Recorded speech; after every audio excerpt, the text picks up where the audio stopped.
दिया अपने अनुकूल, उल्टा अर्थ कर दिया। क्या कर दिया कि वेद तो समझो बहुत बड़ा जलाशय है और हमने जितना जल चाहिए उतना ले लें, इसमें तो 4 वाक्य काट लिए, वेदों को भी छोड़ दिया। कहते हैं ब्राह्मण का कर्तव्य बनता है कि वो उपनिषद पढ़े, वेदों की जरूरत नहीं उसने। ये फिर देखियो, क्योंकि इनकी अंग्रेजी दास समझ सके है, आपका समझ में आती तो पहले ही भाग जाते। ये देखिए 34 पृष्ठ पे हम पढ़ रहे हैं।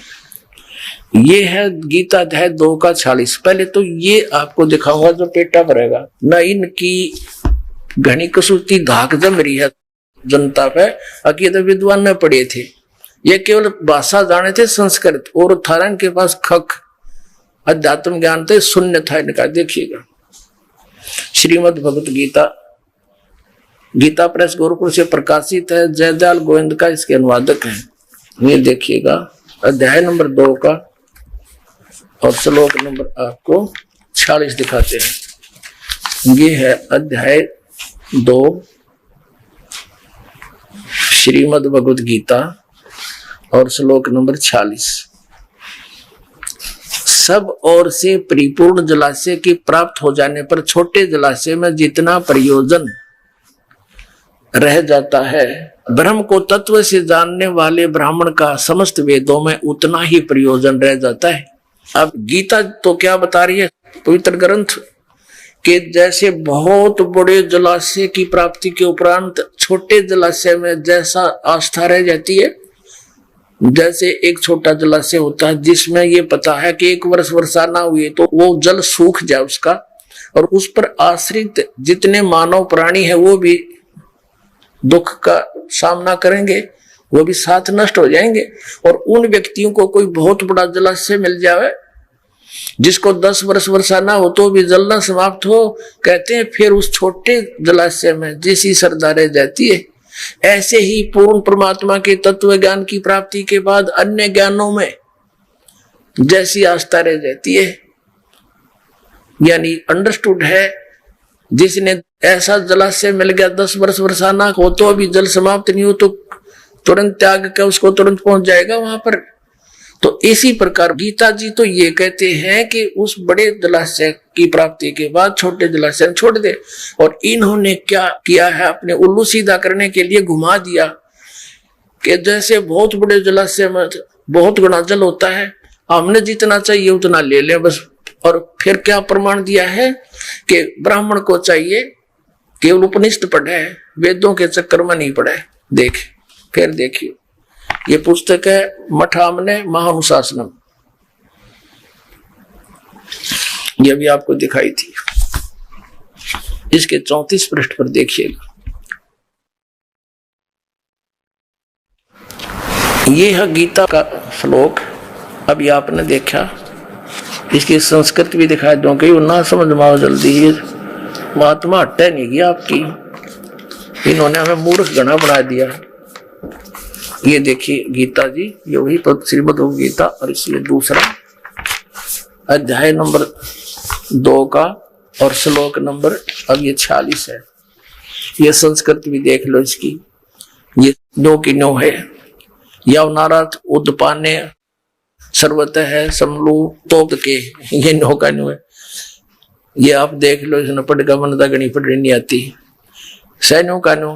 अभी इसमें इन्होंने के अनुवाद किया है, हमारे मूल ग्रंथ में क्या लिखा है, अर्थात जैसे चारों ओर से जल से भरे जलाशय से जितना प्रयोजन होता उतना जल ग्रहण किया जाता है, घुमा लिया उल्टा इसको।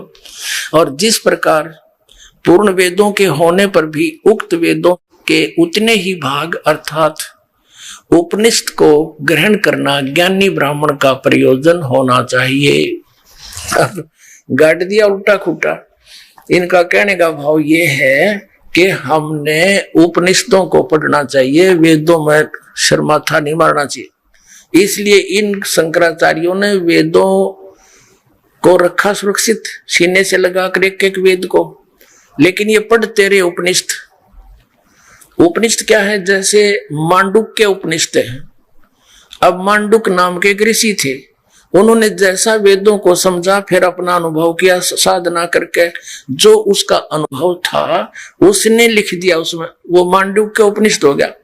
कठोपनिषद है, वो कठ नाम के ऋषि थे, उन्होंने जैसा भी अनुभव किया, वेदों को जैसा समझा, अपना अनुभव उपनिषद में लिख दिया, तो उपनिषद बन गया उसके नाम थे। अब जैसे मैं ऋषि दानंद था नकली, इसने उपनिषद बना दिया सत्यार्थ प्रकाश और लिख दिया मैं वेदों अनुसार सारा ज्ञान लिख रहा हूं, तो वेद पढ़ना छोड़ दिया लोगों ने, सत्यार्थ प्रकाश पढ़ना शुरू कर दिया।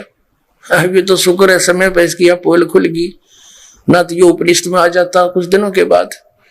तो ये आगे देखना भी इससे आपको कितना इन शंकराचार्यों की ये जो विद्या का ज्ञान होगा, देखिएगा। अब हम 34 पृष्ठ पे पढ़ रहे थे कि ब्राह्मणों को चाहिए कि उपनिषद पढ़े, ये उनके भाग हैं उपनिषद।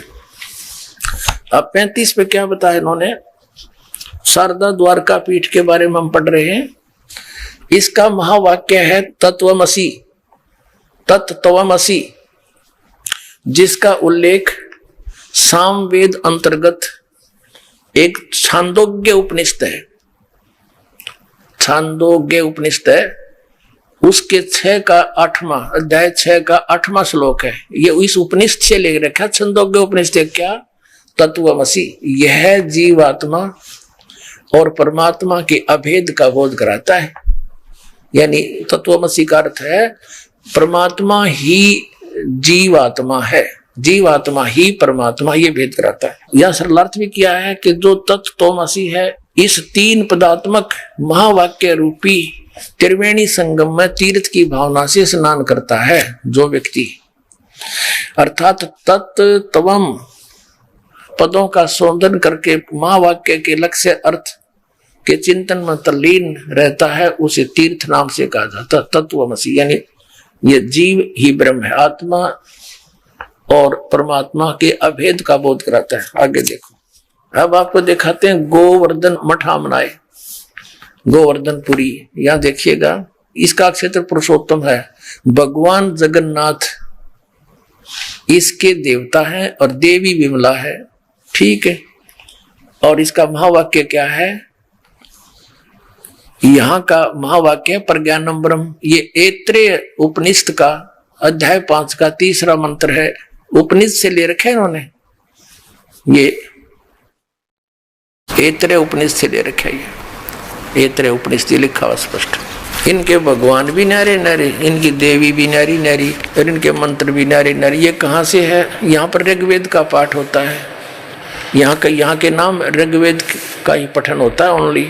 अच्छा, अब हम आगे चलते हैं। ये ज्योतिर्मय ज्योतिर्मठ, ज्योतिर्मठ आमनाए, जिस पर वर्तमान में शंकराचार्य श्री स्वरूपानंद जी पीठाधीश्वर है। अब 3रा आमनाए उत्तर दिशा में है, ज्योतिर्मठ है, इसका दूसरा नाम श्री मठ है। यहाँ का देवता भगवान नारायण देवता है, देवी पूर्णागिरी है। अच्छा, ये हम 40 पर पढ़ रहे थे, 40 पे, अब 41 पे आगे हैं। यहाँ का जो महावाक्य क्या है, महावाक्य है अयम आत्मा ब्रह्म, ये मांडुक्य उपनिषद का 2रा अध्याय चलिया है। यह आत्मा ब्रह्म है, यह आत्मा ही भगवान है, इसका ये अर्थ है। और यहाँ अथर्ववेद इनके नाम है, उपदेश होता है। अब देखिएगा 3रा श्रृंगेरी मठ, श्रृंगेरी मठामनाए, और यहाँ पर सरस्वती भारती और पुरी इस मठ के अधिकारी इस गोत्र से, इस नाम से प्रसिद्ध होते हैं। रामेश्वर नामक क्षेत्र है, भगवान आदि ब्रहा इसका देवता है, और इस मठ की देवी कामाक्षी है, ठीक है। और फिर देखना इसका महावाक्य क्या है, 44-45 पर पढ़ रहे हैं हम, 144-45 पे। इसका महावाक्य यजुर्वेद का यहाँ सब अध्याय होता है, इसका ही महावाक्य अहम ब्रह्म अस्मि, ब्रह्मानी अहम ब्रह्म अस्मि, ये व्रत उपनिषद का है, अध्याय 1 कांड 4 के मंत्र 10 से लिया गया है, अहम ब्रह्मास्मि। अपने आत्माओं, ये तो कंसेप्ट क्लियर ही हो गया, इन्होंने स्पष्ट कर दिया कि वेदों में तो बहुत घना पानी है, जल है, उसकी बजाय हमने वेदों से ही लिया हुआ निष्कर्ष जो उपनिषद रूप में है, उनके भाग हैं, इन ऋषियों ने अनुभव किया है, साधना करके निष्कर्ष दिया, उसको पढ़ना चाहिए। ब्राह्मण का ये कर्म है, ब्राह्मण का कर्म है कि वेदों से ही पढ़ना चाहिए हमने। ब्राह्मण माने विद्वान पुरुष का। अब ये स्पष्ट हो गया। फिर इसमें एक और कहा, कोई सूक्ष्म वेद के बारे में कहा। देखिएगा, ये है पृष्ठ नंबर 48 पे। इस पे लिखा है कि एक सूक्ष्म वेद है, सूक्ष्म वेद का उपदेश होता है। ये स्वात्मक नामक आमनाय है और महान परमात्मा मठ है। अब हमने ये देखना है कि एक सूक्ष्म वेद और है। अब सूक्ष्म वेद इनका समझ में नहीं आया। इनसे किसी ने पूछा, ये शंकराचार्यों से, कि जी वो जो मठ आमनाय पुस्तक के अंदर 5वां वेद लिखा है सूक्ष्म वेद, वो कौन सा है? कोई तो कहता है वो महाभारत है और कोई कहता है वो श्रीमद् भगवद गीता है। अरे महाभारत भी वेद है। इसमें तो ऐसा पढ़ के भी आदमी ना किसी के अंदर भगवान की आस्था हो वो विनाश हो जा। द्रौपदी का चीरहरण हो रहा था और उसमें ये दिगंबर बैठे थे 3, तो कौन? भीष्म पितामह, द्रोणाचार्य और कर्ण और विदुर, और सभा भरी थी। द्रौपदी को नंगा कर रहे हैं, निवस्त्र करके सबके सामने उसकी बेइज्जती करना चाहता है दुर्योधन और दुशासन। उस समय उस सभा के अंदर एक था भगत बीज विदुर। विदुर ने खड़ा होकर कहा पंचायत में, अरे भले पुरुषों, तुम किसकी बेइज्जती कर रहे हो? अपनी बहू की। अपने ही बहू को नंगा कर रहे हो। ये तुम एक ही परिवार, चाचे ताऊ कोई घनी दूर नहीं होते। विदुर कहे, ये बंधु थारा, एक कुल एक परिवारा। विदुर के मुख पर लगा थपेड़ा, तू तो है पांडवों का चेहरा, तू तो है बांदी का जाया। तो वहां पर भीष्म, द्रोण और कर्ण मुस्काया। अब पुण्यात्माओं, ये सूक्ष्म वेद में लिखा है परमात्मा ने कि तुम इसे ग्रंथ पढ़ते हो जिसमें कोई करैक्टर नहीं किसी का। अब कवा सुनी किसका ना होती। और दुर्योधन जैसे दुष्ट ने कैसा निर्णय लिया, द्रौपदी को सभा में नंगा करे। अरे बेशरम। और फिर वह दर्शक कौन बैठे हैं? भीष्म पितामह, द्रोणाचार्य गुरु और कर्ण जैसे योद्धा। ये तीनों महापुरुष ऐसे थे, यदि एक भी खड़ा होकर नो कह देना खबरदार इस लड़की के हाथ भी लगा तेने कम में, ऐसा जुल्म है और श्रेयाम तू नंगा कर रहा है इनको, तो हिम्मत नहीं दुर्योधन की, उसको हाथ लगा देते। लेकिन वह भी मलिन आत्मा थी, वहां बैठी रही।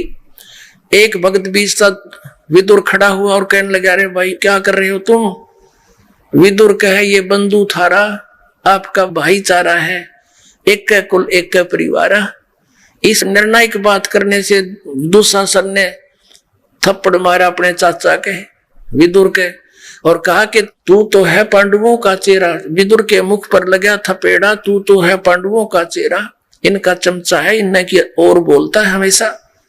और तू तो है बांदी का जाया, यानी उसको एक व्यंग कस दिया कि तू तो बांदी का उत्पन्न हुआ, तेरी तो हीन भावना है, तेरी मति मलिन है, तू इस करके अक्षत्री कर्म के योग नहीं। उनका भाव ये था कहने का, तू तो है बांदी का जाया, और उसका थप्पड़ मारना था। और विदुर को ये बांदी का पुत्र कहने से कहते हैं भीष्म पितामह, द्रोणाचार्य और कर्ण मुस्कुराए, वहां पर हंसे। अरे तेरा गजब हो। और ये इतिहास हम पढ़ रहे, इसको 5वां वेद बताओ ये, और तेरा बताओ। ये है हमारे इतिहास। पुण्यात्माओं, एक नियम है, पाप से बचने के लिए पंचायतियों को चाहिए न्याय की बात करें, कोई नहीं मानने तो उठ कर चला जा, सभा त्याग देनी चाहिए। यही विदुर ने किया, सभा त्याग कर चला गया।